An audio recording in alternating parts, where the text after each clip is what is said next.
Circumstances. Circumstances change. Sometimes they change suddenly. And what are you going to do when those circumstances change? Are you going to just fall apart?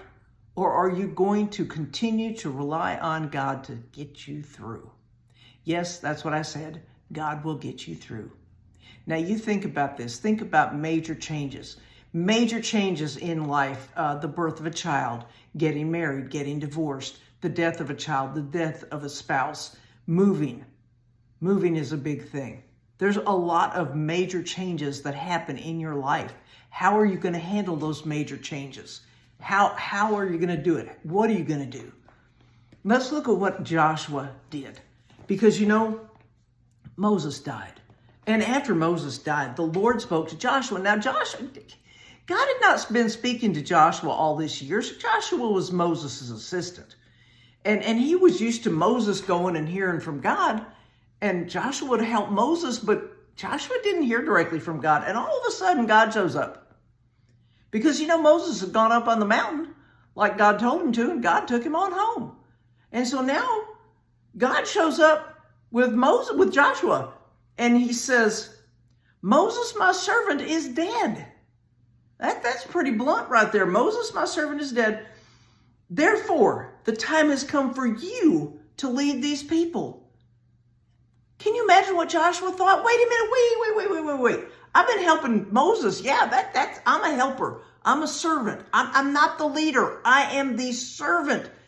Imagine if you have been serving the leader. Maybe you've been serving the leader of your company, or you've been serving a leader in your city or your county or your country. And all of a sudden that person's gone and you are it. You are now the one in charge. Well, Joshua, he wasn't real sure about this. And this is what God said to Joshua. He says, I promise you what I promised to Moses. Now, Joshua knows what God had told Moses because Joshua was with Moses all the time. He was the assistant. And God says to Joshua, I will be with you as I was with Moses. I will be with you, God says, as I was with Moses. You're not doing this by yourself. And let me tell you something. You are not in this on your own. You're not by yourself. God says, I will never fail you or abandon you. You say, well, that's what he said to Joshua. Yeah, well, he's saying it to you too. He will not fail you or abandon you. This is what God says to Joshua. He says, be strong and courageous, for you are the one. You're the one, so be strong and courageous. He says, be strong and very courageous. But here's the gist of it. Be careful to obey all the instructions Moses gave you. In other words, you've got the instructions. You know what you're supposed to do and how to do it. You've been watching Moses. Now you're going to do what Moses was doing. Do not deviate from these instructions, turning either to the right or to the left.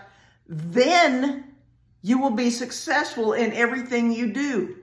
You know what that implies? It implies that if you do turn, if you do deviate from the instructions you've received, then you're not going to be successful. God says, study this book of instructions continually.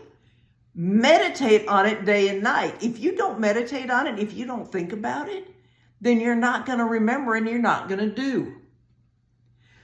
Meditate on it day and night so you will be sure to obey everything written in it.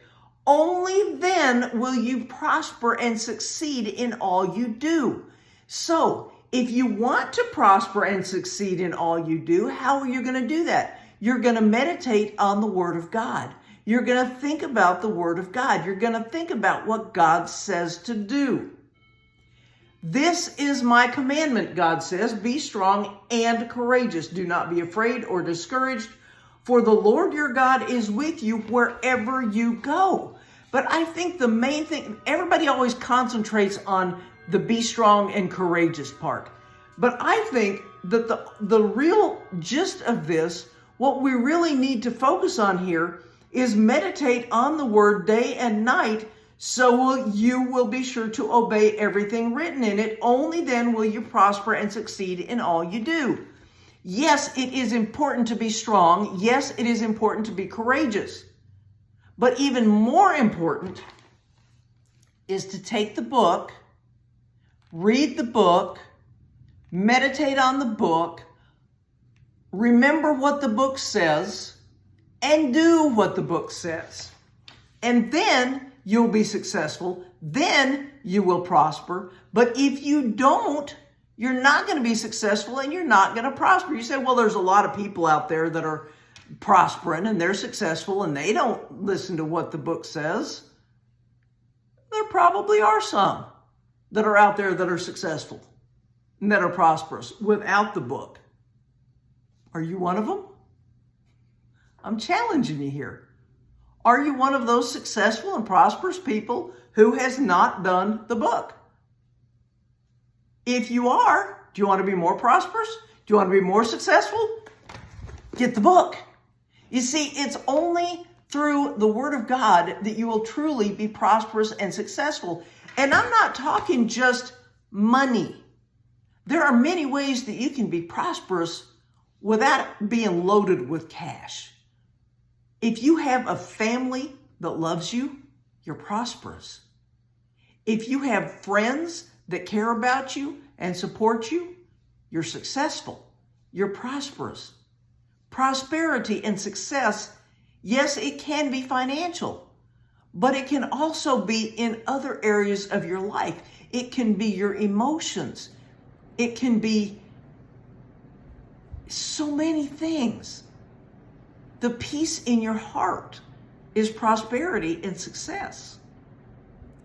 And how do you get that peace in your heart?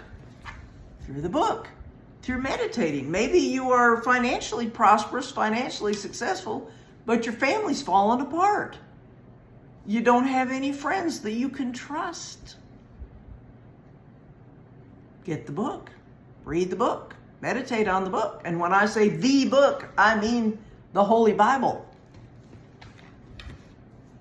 Thank you for watching today. I appreciate it. If you would like, share, follow, subscribe, leave a comment, and I will talk to you soon.